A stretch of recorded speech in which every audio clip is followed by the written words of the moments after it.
Blue Shield, and he can correct me. And he has a very unique job with them, but he helped to get our program at Blue Cross Blue Shield of Chattanooga started. And then we just kind of saw each other at Tennessee meetings and talked.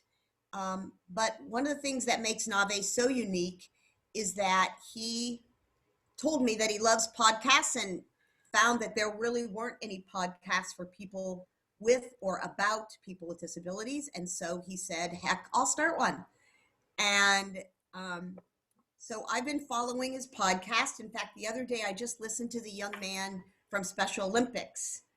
And that was a great podcast. So without further ado, I'm going to introduce Nave Eldar from Tennessee. Maybe he can tell you a little bit more about himself, but he's going to talk about his podcast and maybe play some clips from some of his favorite ones.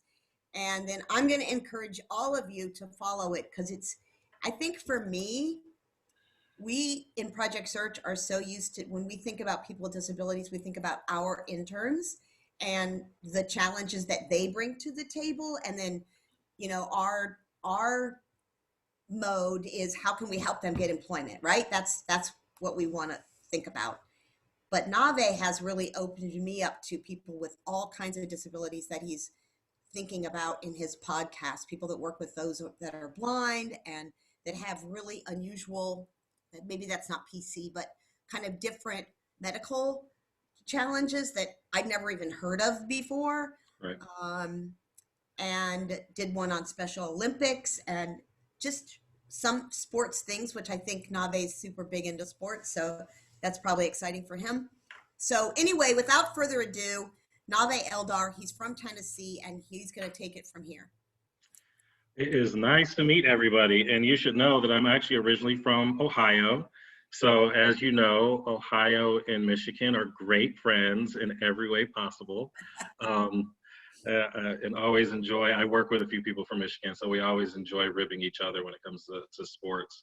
So to start off, so my background a little bit, for the sake of this presentation, I started with supported employment in the mental health side of the house. And so it was people with severe and persistent mental illnesses, whether, they were diagnosed with a bipolar disorder, or schizophrenia, or something like that. And then I ended up finding my way into working with individuals with an intellectual developmental disability. And I work across, and let me know if you ever can't hear me, because sometimes this will go out a little bit. And I also work on several committees across Tennessee that are like statewide committees committed to the Employment First movement, right? And so what struck me is how little one side knew about the other side. So in other words, people that were working on the mental health side had no idea of the methods that were used for supporting people with the intellectual or developmental disability, even little things like the word dual diagnosis. I was in a meeting once that people were so confused and getting frustrated because both sides were using dual diagnosis, but they clearly weren't talking about the same thing, and nobody could figure out why. And so finally, it dawned on us that, like, okay, what are you talking about? So, on intellectual and developmental side, dual diagnosis, for us at least, is individuals that have an IDD and a mental health diagnosis, right? But on the mental health side, it's individuals that have a mental health diagnosis and a substance abuse disorder. Clearly two different things we're talking about. So just those type of things fascinated me, and somewhat, I found it just very unfortunate of how little we knew about each other. Like, we're these great advocates, right? But yet we were, in our mission is to educate other people about the population that we're serving, but then we're not educated about other populations in the disability community. So that was one of the motivations I had behind the podcast. I cannot take the credit for inventing podcasting for around disability issues. There are podcasts out there. There are some very good podcasts out there, but none of them I could find met what I was looking for. For example, I asked Susie, have you ever done a podcast interview? And she was like, no, I haven't. And I used to work very closely with this program that started out of Dartmouth College that's all over the world called Individual Placement and Support. Have you ever done a podcast episode? And they're like, no, we haven't. And I was just like, how is it possible that like these huge, like international programs have never done a podcast episode on what they're doing? And so that was a great motivation for me to start my own podcast as well, because I had learned about other methods or things through podcasts, but they were usually like a small local people doing something. Like there is something in Washington D.C. that's unique to Washington D.C. That I met this group of people and they were like, hey, listen to this podcast, and I learned so much from it. So I wanted to share that as well. So the why of the podcast is really hard to say, right? It's like anything else in life. It's like, why do I have my job? There's many reasons. It's like I need the money. It's in the area that I live in, it fulfills me, it helps people. There's like many reasons why I have the job that I have right now. And the podcast is no different. The selfish reason is that I have an episode on myself. I'm in season 2 now. So through season 1, many people ask me, why don't you do an episode on yourself so that we can learn more about you? And I don't know, I was super uncomfortable about it, but I finally caved in and I did the first episode of season 2, right, which started in January. And I talk about it very openly in that episode is that I have since the age of 19 dealt with depression. And something that helps with my depression is somewhat of a therapy for me, is helping people, is making some kind of an impact on the society around me. And so this very much fit that need for me. This, the thought of helping, people like Project Search or individual placement support, or just individuals who are making changes, to help them get their message out there and to inspire other people. It really does help with my mood and my, just my mental health. And so that's the selfish reason. But the reasons, for everybody else is that something we were just talking about before we officially started is that, and with Susie's very pleasant, and I loved hearing it introduction, is that disability is the biggest minority group in the United States, but we work in silos, and so there is no unity to it. And so I wanted people to learn about all types of disabilities. I wanted people to learn about disabilities they had never even heard of.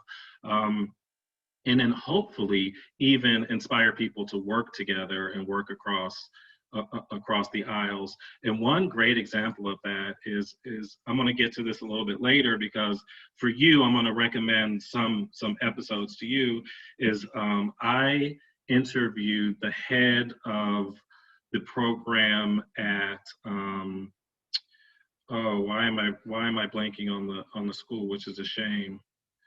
It'll come to me in a second. But he is over all of the program that trains benefits counselors. And so he has to be one of the 3 greatest minds in the country around work incentives.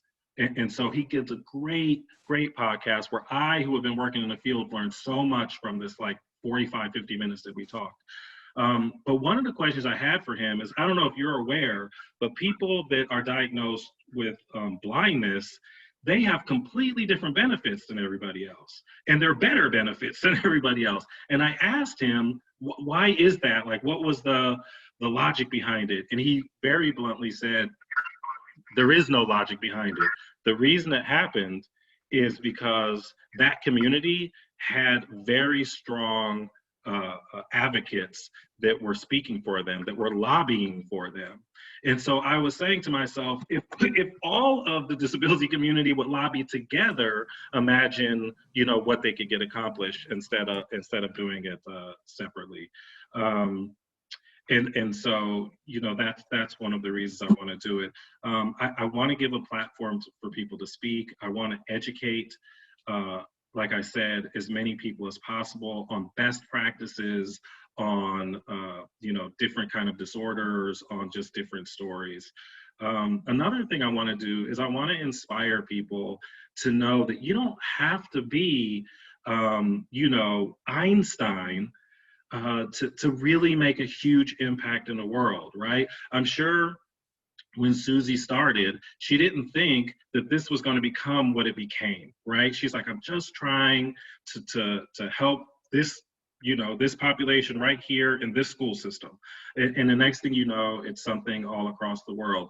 And so everybody that I speak to have made really big contributions to changing the landscape, which is the name of the podcast, to changing the landscape for individuals with any type of disability, right?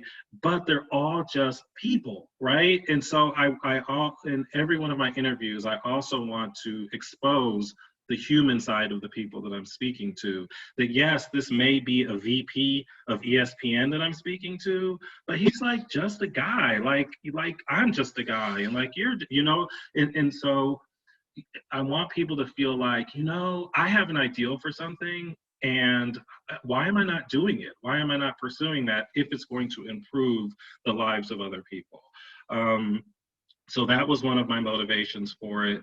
I wanted it to be, I told you I deal with mental health and depression, and so I wanted it to be a source of brightness and hope for people. I want people to listen to it, and when they're done with each episode, just feel like, you know, I'm glad that that person exists in this world. I'm glad that that program exists in this world. Because sometimes, like speaking personally, you know, I watch the news, and I try not to watch the news too much, to be honest about it, because it makes me feel like the world is just full of hateful, dark places, right? And so every single one of my episodes is a bright spot. And so I wanted that's something that it was a motive of mine, is to be a bright spot for people. And so that was my why. There's a whole bunch of whys for you. And if you have questions, you can just throw them in the chat, or you can take yourself off mute. I have no problem with that whatsoever. I do a lot of trainings in my job right now. And my trainings are really interactive. So it's a little bit odd for me right now to like just be talking and talking. So, so ask questions if you have any, or make comments if you have any. So the next thing I'm gonna talk about is who do I interview, and how do I find the people that I interview? To be honest, I interview people that inspire me. So I launched, they say whenever you launch, I did a bunch of research before I launched it, you should always launch with multiple episodes. Even though I only release one every other week, I launched with 3. And so I launched with Susie, the Project Search. I launched with the Individual Placement and Support out of Dartmouth. One of their researchers, because it's a research-based method, one of the researchers that's been with them since day one, and they've been around since the 90s. And I launched with an individual who's a peer who has depression and a substance abuse disorder, has both. And so she got to like kind of tell her story and her journey. And so I launched with those 3. And so how I found the people to start off with, they were all people that I knew, or that I had connections with in some kind of way. And that was another reason when I was talking to my wife about launching it, I was like, you know, when I think about it, I know some of the most amazing people in the field. I don't know how that happened over time, but just through conferences, or through going through trainings, and just being here long enough, I'm like, gosh, I know some really amazing people. And so I reached out to them first. And so, but then I obviously that only takes me so far. Then I meet people through connections. So I interviewed a guy on quadriplegic sexuality. I'll kind of sprinkle things that I'm not going to talk about in my clips, so you have an idea of other kind of episodes that I have. So he has quadriplegia himself. He is getting his PhD, and he did research on quadriplegic sexuality. And so he had a connection with the Paralympic rugby team, wheelchair rugby team. And so I interviewed somebody from because I love sports, as Susie said. And so I interviewed somebody from the wheelchair rugby team, and then this guy introduced me to like 3 different people, and one of them was like a Miss Wheelchair Kentucky, right? And so I follow 2 Miss Wheelchairs from other states on Instagram, and one of them had already asked if she could be on my show, right? So she reached out to me, and then I was like, I should do a little series on, Miss Wheelchairs, right? And so then the other one that I was following, I reached out to her and said, hey, I'm interviewing these other 2. Would you like to do it so I can have a 3 episodes on Miss Wheelchairs from different states? So it was Pennsylvania, Virginia, and Kentucky. And so they all agree. And so that was one way that I did it. And then companies like ESPN, I reached out to they have a communications team. I'm going to have an episode with St. Jude Hospital that's going to be on cancer coming out later this season, probably in like June, because that's Cancer Survival Month. And so kind of to recognize that month. And so I reached out to their team that is in charge of communications, like publications and things like that. So I'm in Tennessee, and so we have, the St. Jude started in Memphis, I believe. And so I actually have a friend here who both of her parents work at St. Jude. But I knew that wasn't the way to go, because they don't have permission to talk to anybody. They would have to get permission. And who would they have to get permission from is their communications team, right? So just start with the communications team. And that's something I've learned at working at Blue Cross Blue Shield of Tennessee. So I always worked a nonprofit before I came to this job. And so coming to this job has really taught me a lot about the corporate world and how to make your way through that maze a little bit, and know who to talk to and all those kinds of things and how to talk to them.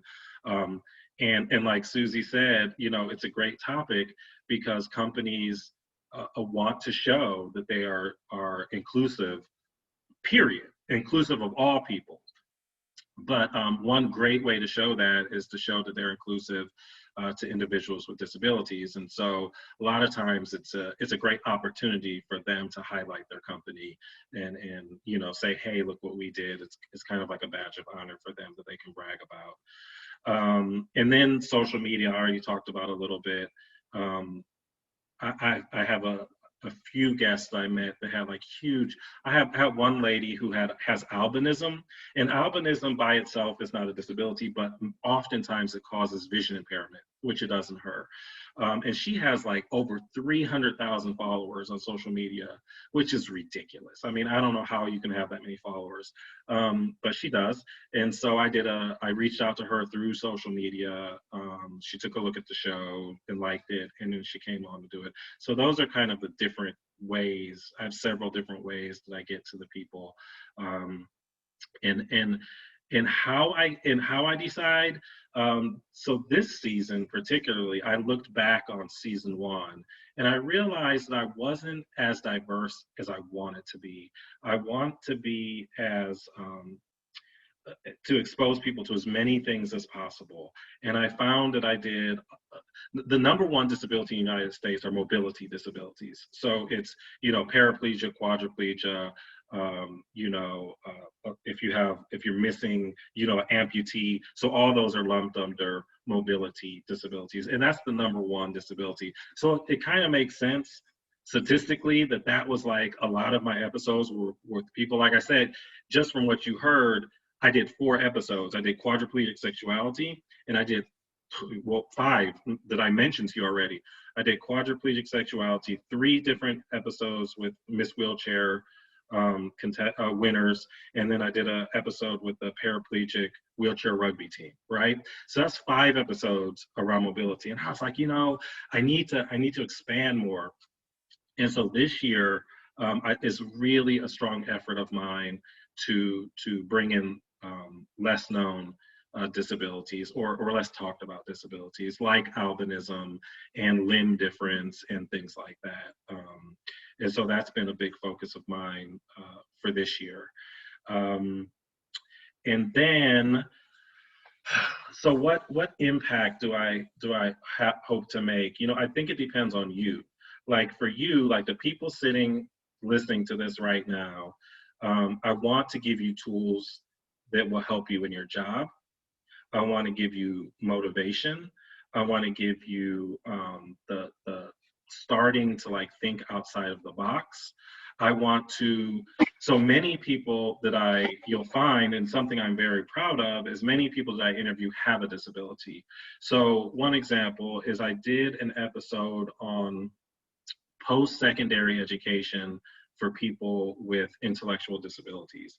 And so I spoke to one person who was over a program, but then I spoke to a graduate of the program. So obviously she had an intellectual disability, and she was half of the episode. I did even time-wise, she may have even had a few more minutes. So I did half the episode was with this director of a program, and I interviewed them separately. It wasn't one interview talking back and forth. It was one episode, but I broke it into 2 pieces. So I did that, and then I brought on the graduate student. And so hearing her story and hearing her advocate for herself, I think also motivates you and me and everybody. Because one thing that I strongly know for a fact is that we all have bias.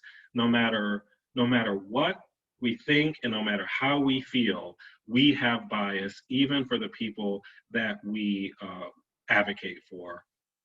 And so hearing these stories and hearing them speak for themselves, Susie was talking about, she was talking to a young man who was representing the Special Olympics. He was an official representative of the Special Olympics, but he was also like a mentor. He was like a peer mentor in the Special Olympics. And so hearing him speak about himself is just, and the goals that he had for himself and how much work he's put into achieving his goals is important for us to hear. And because I have time, I do want to tell you one story, because sometimes I think making a statement like you have bias can be hard to hear, and for some people, because they don't realize it, but it's all of us do.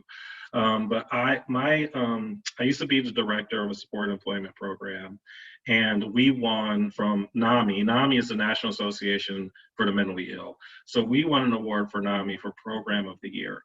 And so there were many different categories. And so we went to this banquet, and everybody was getting their awards. And so it's a room full of people that were award winners or people coming to celebrate the award winners.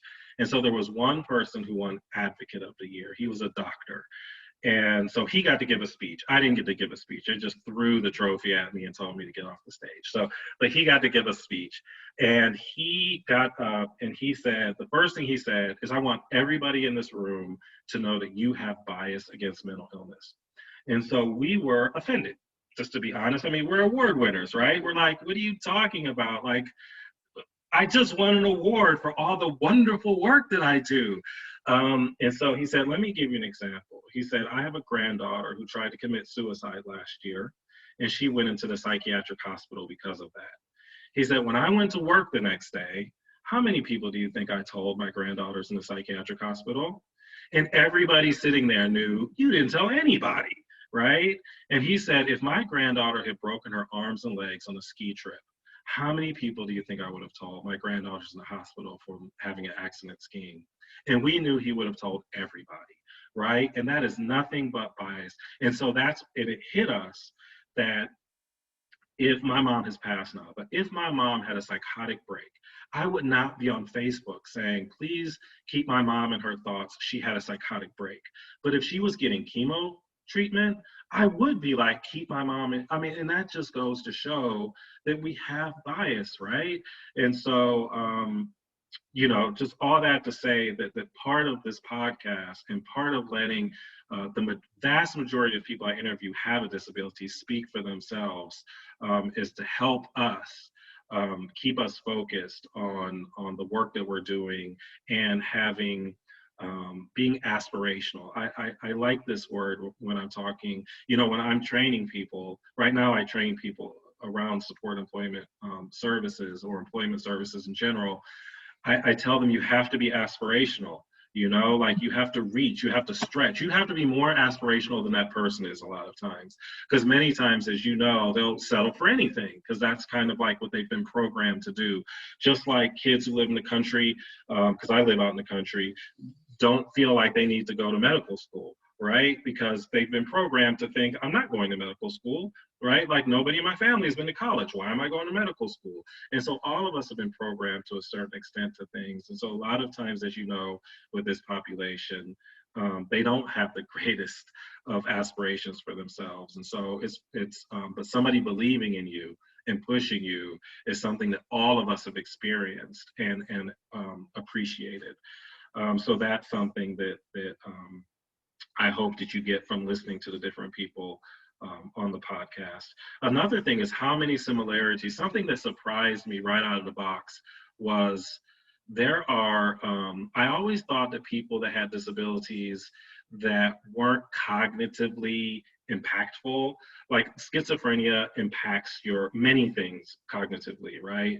And obviously if you have an intellectual developmental disability, you're impacted. So I thought people that were like, paraplegic or that had vision impairment, I thought that it was easier for them.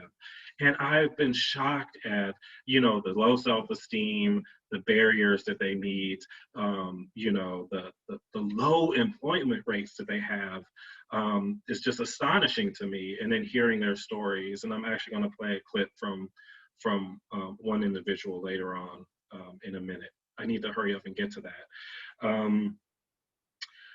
So another reason, something that I hope to make an impact on is diversity and inclusion. I'm very interested in diversity and inclusion. We have Blue Cross Blue Shield of Tennessee has a diversity and inclusion vice president, which is amazing. So he only answers to our CEO.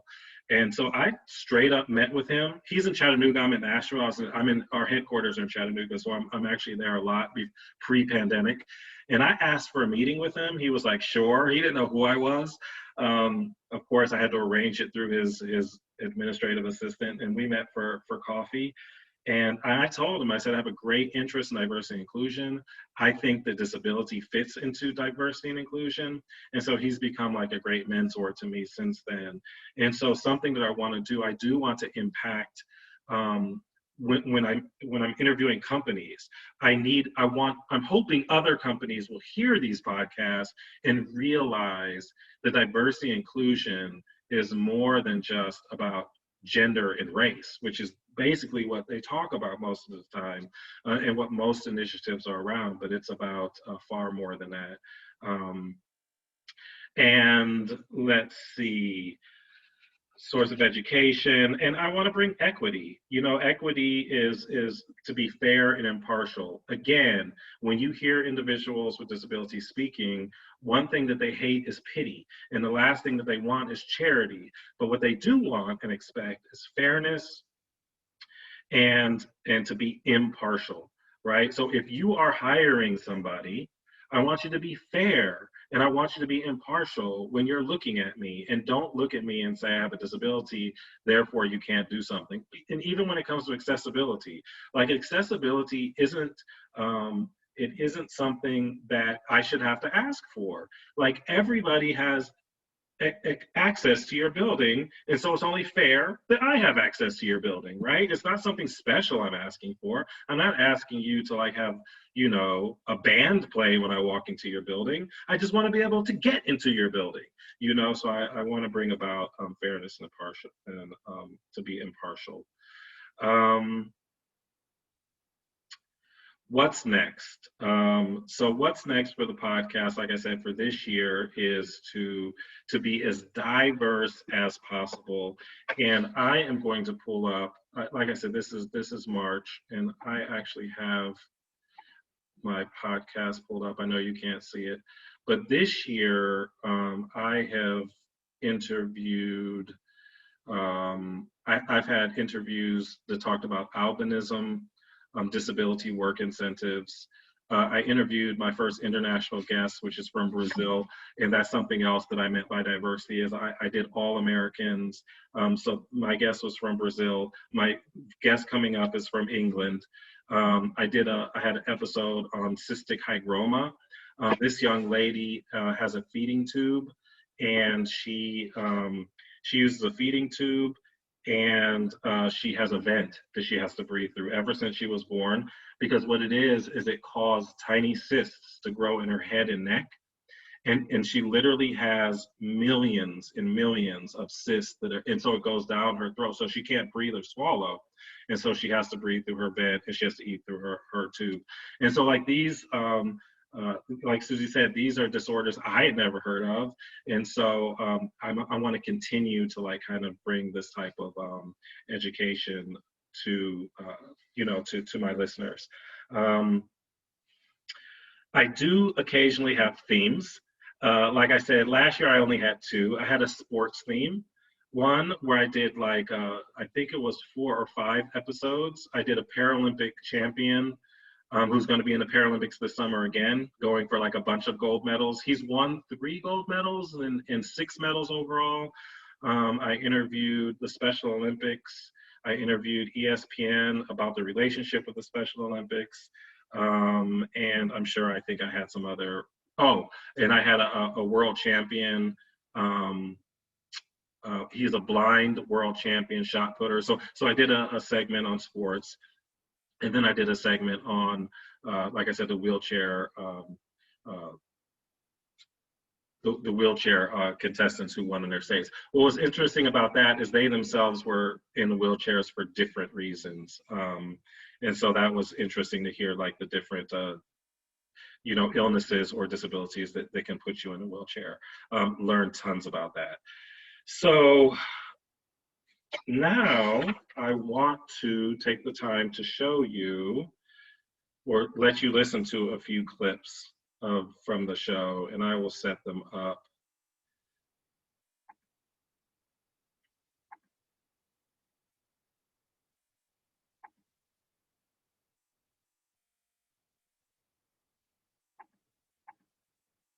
Can everybody see that? All right. This is my artwork. You have to have an artwork and logo. That is me and my microphone. If you search, it almost might be easier for you to search Nave Eldar because it's just such an unusual name. Because the landscape, there's lots of podcasts with landscape in it. Like there's a very popular one called Photography Landscape, and so it may pull up different things. But if you search Nave Eldar, it's in any kind of podcasting app, you should find it pretty easily. And I can also put a link up here before I leave today as well if you're interested. And so the first clip I want you to listen to is, so this is who I interviewed from ESPN, but I'm going to share a clip from Kate Jackson, who's in the middle. She is an Emmy Award-winning producer. And what I asked her in this question is, how did they approach covering the Special Olympics? So they have this really wonderful relationship with the Special Olympics. They show it on TV. And they do videos like throughout the year, kind of highlighting different athletes and things. And so I asked her how they approached it and if she was aware of how impactful they were being on the disability community. Because as we know, most of the time we look at disabilities as something you need to hide, right? It's something, you put them in the Chicago literally had a law that said if you have a noticeable disability, you are not allowed out in public. That went until that wasn't taken off the records till like the 70s or 80s. I don't think it was in practice that long, but it was still a law that was in place until like the 70s or 80s. And so we know this. We know that we have a culture of hiding disability. And here's ESPN, the biggest sports channel and news show in the world, broadcasting the Special Olympics and highlighting individuals with disabilities. So this is what she had to say.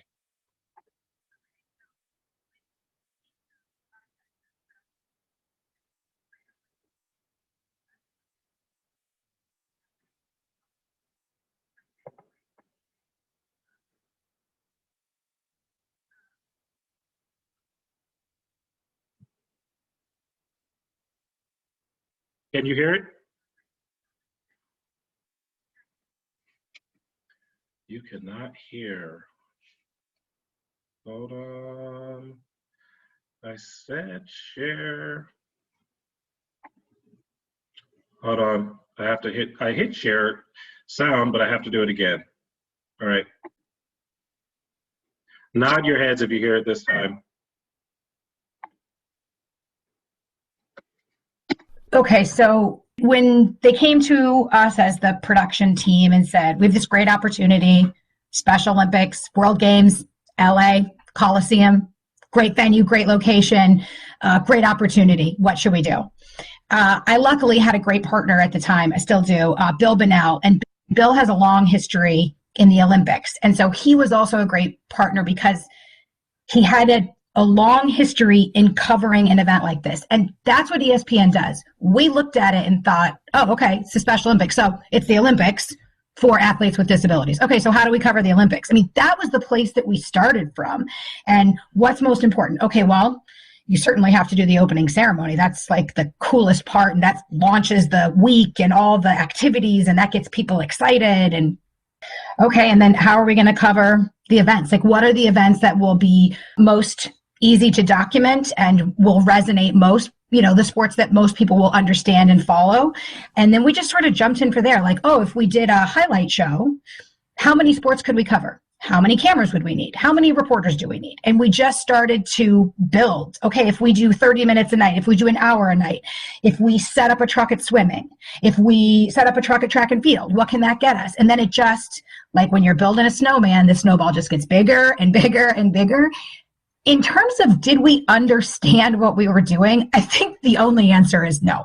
I mean, I think we were just like, awesome, here's our assignment and it's an Olympics and this is going to be great and let's get to it. And I don't think anybody who was assigned to the project at the time had any idea that this would like crawl into their soul and make a home. Like, I just think people thought, yeah, okay, so I'm going to LA, I'm going to work on this project, and then I'm going to, and there isn't anybody who has worked on this project who hasn't been like, oh, okay, when is the next one? What's the next thing we're doing? When can I sign up? Where is there more? How do I get involved? It just, again, like the snowball, it just gets bigger and bigger and bigger. So much like Project Search, what you hear from the companies that I interview is how much working with individuals with disabilities brings them personal satisfaction and makes them want to do it more. And so, it was these, so throughout the interview, you find out that they actually let individuals with disabilities write articles for ESPN for the Special Olympics to give them the opportunity. And I asked why they did that. And they said, well, if we're doing a piece on the NBA, a lot of times we get NBA athletes to do it. And if we're doing something for, you see what I'm saying? And so they're like, so we felt it was only right to hire people with intellectual disabilities to cover the Special Olympics in their media. So anyway, so they got to be reporters and write articles. And so they did just wonderful things. And so that's an example of like a company that I would interview. This, I think, is important for everybody listening to this. So this young man is, he was a blind athlete. He retired, but his passion is employment for individuals with disabilities. So he's done like a TEDx talk on it, as you see here. And we were talking about if individuals working with disabilities, if that movement is getting better these last few years. And so this is a little bit longer clip, but I think you need to really pay attention to it because it also 100% accurately puts you in the head of employers. And so here's his clip.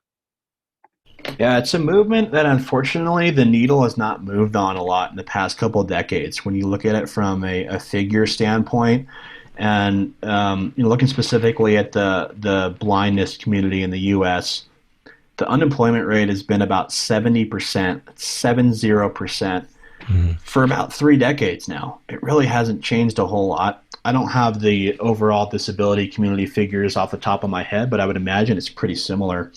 And I think it's it's a twofold approach. Number one is the stigma that society has with people with disabilities. There's a huge discomfort level when it comes to the average non-disabled person interacting with people with disabilities. They don't know how to act. They don't know what questions to ask. They don't want to be offensive. They don't want to do something that's going to turn them off. They don't understand how to connect with people with disabilities. And where that really comes into play is hiring people with disabilities, because if you're not even comfortable enough having a person in a wheelchair roll by you on the street, how are you going to work with that person? Sure. And I was reading this study where somebody applied for a bunch of jobs, and they disclosed on their resume that they had a disability. Mm-hmm. And they had 0 callbacks, 0 interviews.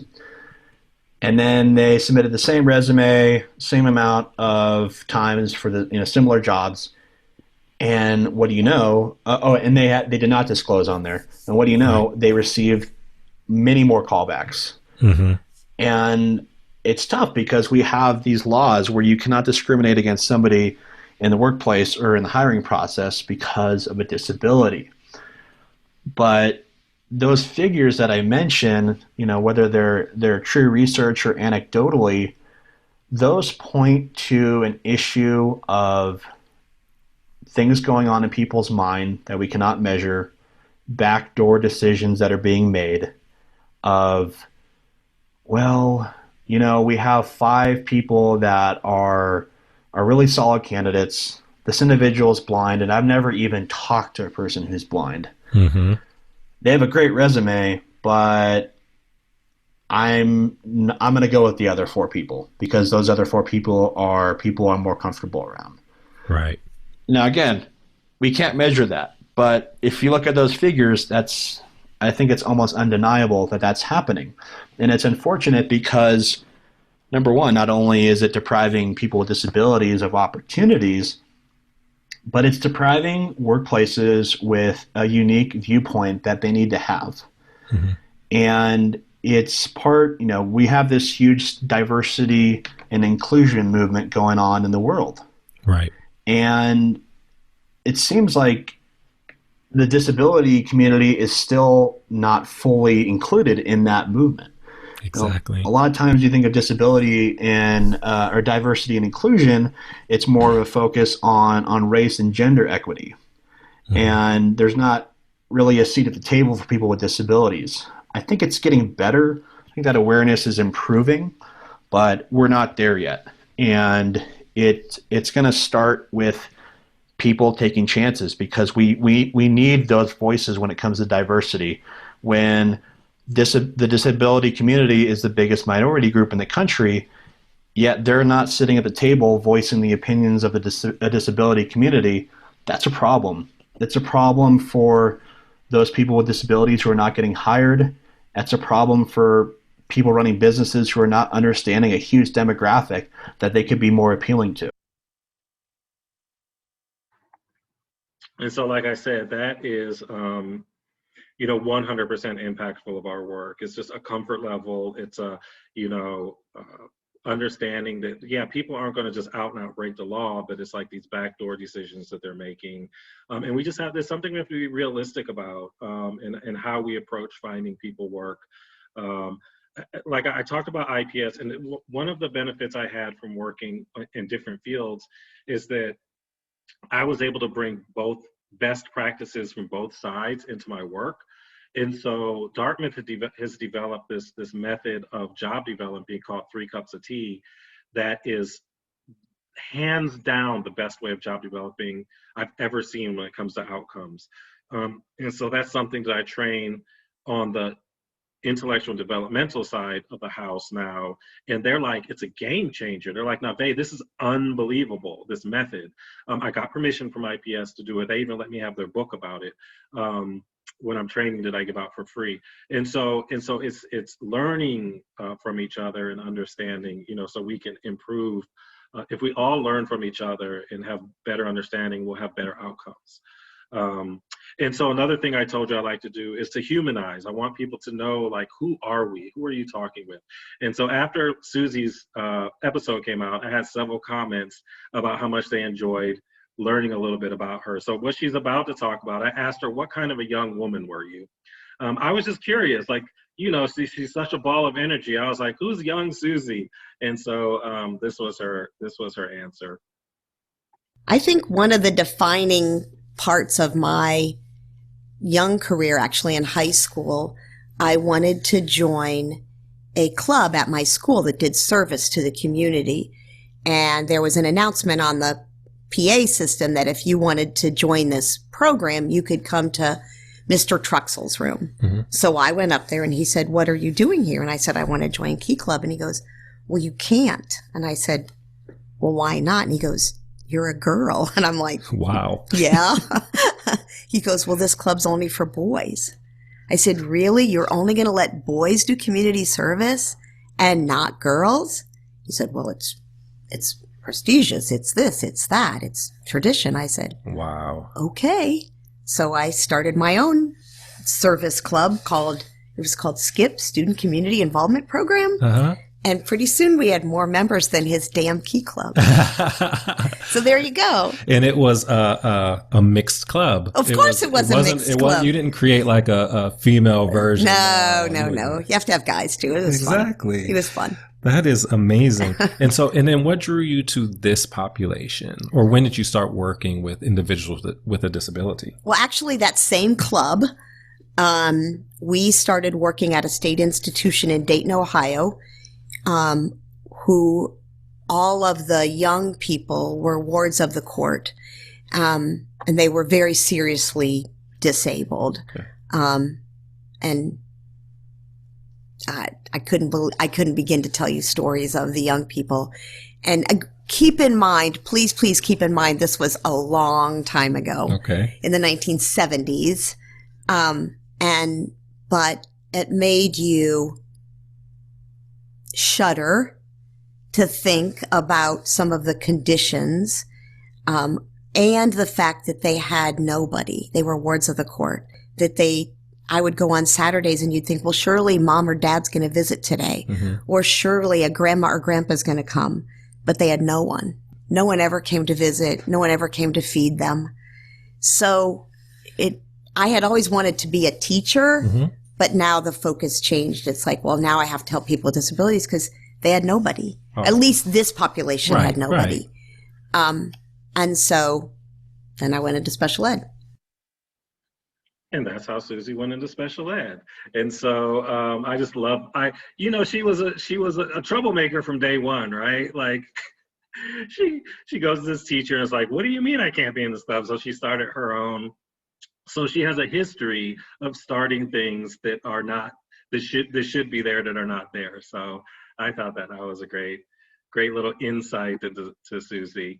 And then this is a little sneak preview. This episode has not come out. You're the first to hear it. So get excited. I'm not even done fully editing it yet, but I wanted to get a little piece together. I don't know if any of you watched the Great British Baking Show, which is also in England, it's actually called the Great British Bake Off. But she was one of their most popular contestants. Her name is Briony May Williams. If you look at her hand, if you look at her left hand, you'll see that her fingers are missing. And she was born like that. So she has a limb difference. And so most of her episode, we talk about baking and what it was like to be on the show. And she also hosts a show in England now that she talks about. But she kind of got into the advocacy world not until after the Great British Bake Off. And so she talks a little bit about that in this section. But it was a great interview. She's just a lovely, lovely person. And this is like an example of learning about something that maybe you haven't thought about or seen before. I was born with no fingers on my left hand. It's called symbrachydactyly, which I actually have only found out since I was on Bake Off. Okay. What it was called. And so it's something I was born with. I've always lived with. My mum has never called it a disability. So, because when I was born in 1984, it was very much a negative word. You know, Right. it had very negative connotations, and she didn't want me to feel like I was, you know, at a disadvantage to anyone else. So she would, just say to, if you can't do something, figure out a way to do it. That was always her mindset. So I always took that on. And since being on Bake Off, I've very much embraced my disability. I've always been, well, it's only been, I suppose, the last maybe 6 or 7 years, I felt comfortable with my hand. And then since being on Bake Off, I'd say I'm very proud of my hand. Nice. Which is something that, certainly didn't happen, in my teens and 20s, whatever.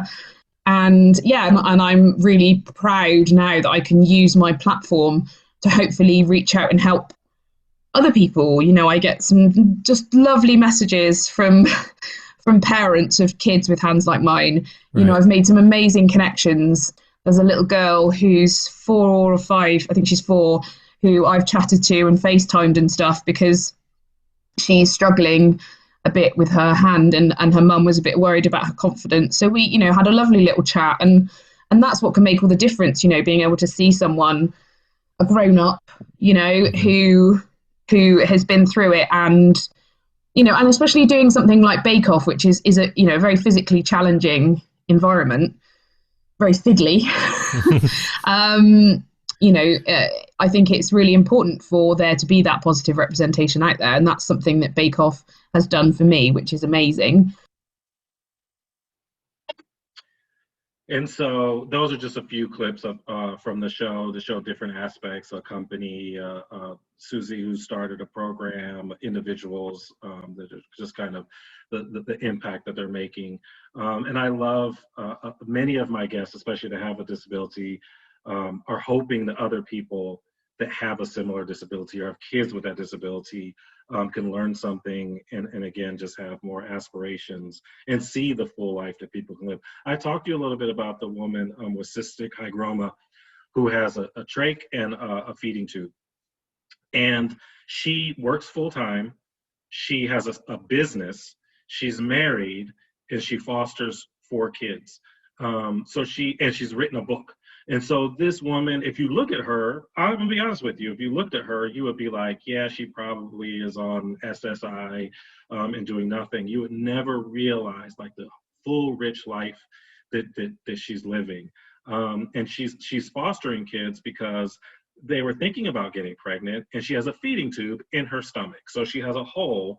And so she asked the doctor, what's going to happen to this hole as my stomach starts stretching? And the doctor was like, I don't know. And so her and her husband were like, yeah, I don't think that's something we're going to take a chance with. And so they decided to just foster kids instead. But I want to wrap up, unless people have questions, with a few episodes.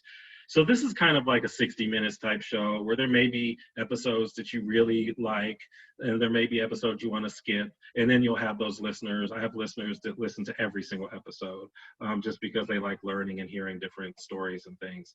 But Susie's episode is the second most downloaded episode that I have of all my episodes. Really good information on the foundation of Project Search, like the kind of like the metamorphosis it went through from the beginning to where it is now. So if you haven't heard that, that's a really good episode. Let me see. I'm thinking specifically for that this group might want to listen to. Dave Quillian is a senior vice president from Best Buddies International. They're in, I'm sure all of you know Best Buddies, but I didn't know they're in like 86 countries. It's some ridiculous number of countries that they're in. And their mission and their some of their initiatives are just phenomenal, from support employment to inclusive living, to all these sorts of things. They have like apartments where college students will live with kids with intellectual disabilities. They just do some really fascinating stuff. Really good episode with the president. He's not the president now, his term is up, but the president of the ARC of the United States. Again, just really great advocacy for this population. For example, You know, when there was discrimination around COVID protocols against people with disabilities, it was the ARC was one of the organizations that sued those states. Tennessee was one of them where I lived, and they won, which made them reverse some of the discriminatory practices they had around COVID and people with disabilities. So the one with the ARC of the United States was really good.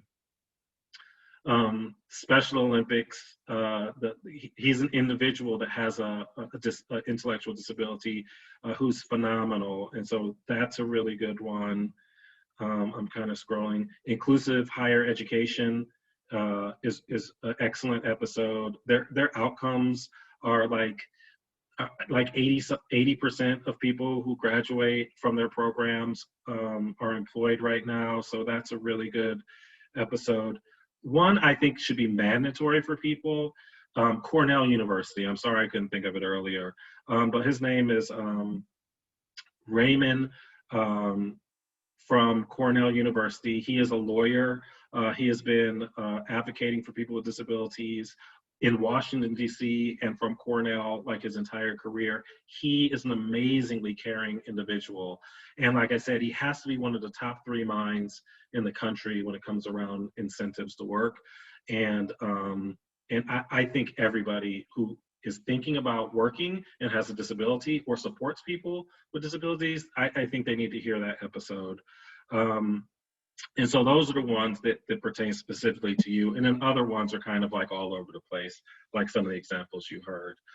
So that's it. That's I'm right up against my time and ending right on time. So, you know, thank you, Susie, for coming to me. I hope that you guys got something out of it and it was interesting for you a little bit. So I love Nave, you can tell. And isn't just because he interviewed me. I didn't know he was going to play that clip. But I think, again, if you want to know anything about mental health, listen to Nave's podcast when his friend interviewed him. It was fascinating to me. Actually, 2 of my sons suffer from depression, and it was so interesting to hear it from Nave's point of view. It helps me understand my 2 oldest sons better. I didn't realize that more men have depression than women. And I think it's because as women, we tend to talk about more personal things and men don't. That's just my personal opinion. So that's a really, really good one. If any of your students are struggling from depression, listen to Nave's, and I think that'll give you a little bit of insight into what our students think about. The young lady that he talked about that has the cysts, talk about bias. When I said, oh, that'll be interesting to listen to. Well, my first 5 minutes, it was hard to understand her. And I was kind of mad at Nave. I'm like, I can't understand her. And then the more you listen, obviously you pick up her cadence and her voice and you begin to understand her. But that was fascinating. You feel like a slacker after you listen to her. Yeah. Nave said she's fostering 4 kids. She's got a full-time job. Her and her husband are they're starting an elderberry business. Right. And she has all these things that impact her everyday life.